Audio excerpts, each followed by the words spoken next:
Team India మొదటి T20 playing 11 ఎలా ఉండబోతోందో అందరికీ ఒక క్లారిటీ వచ్చేసింది.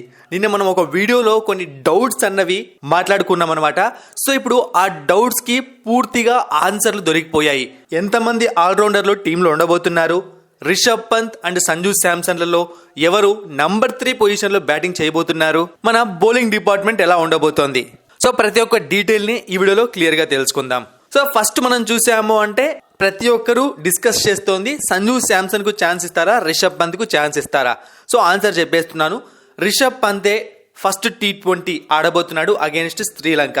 దానికి గల కారణం ఏంటి అంటే ఇప్పుడు వీళ్ళిద్దరూ పోటీ పడుతుంది నంబర్ 3 పొజిషన్ కోసం. ఇంతకు ముందు వీళ్ళ పొజిషన్స్ డిఫరెంట్ గా ఉండేటివి. ఒకరు 5లో ఆడడం, ఇంకొకరు 6లో ఆడడం. కానీ పరిస్థితులు మారిపోయాయి.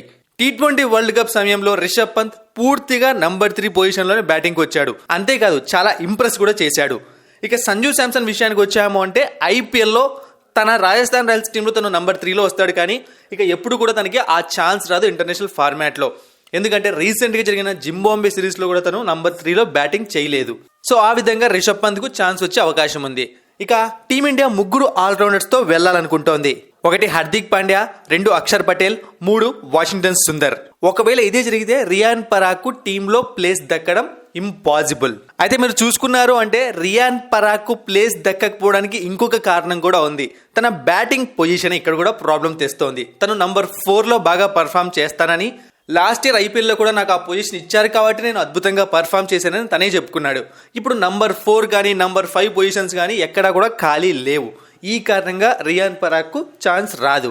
సో ఒకసారి మనం టీమిండియా ప్లేయింగ్ 11 ఎలా ఉండే ఛాన్స్ ఉందో చూసాము అంటే శుభ్మన్ గిల్, యశస్వి జైస్వాల్, రిషబ్ పంత్, సూర్యకుమార్ యాదవ్, రింకు సింగ్, హార్దిక్ పాండ్యా, అక్షర్ పటేల్, వాషింగ్టన్ సుందర్, హర్షదీప్ సింగ్, రవి బిష్నాయ్, మొహమ్మద్ సిరాజ్.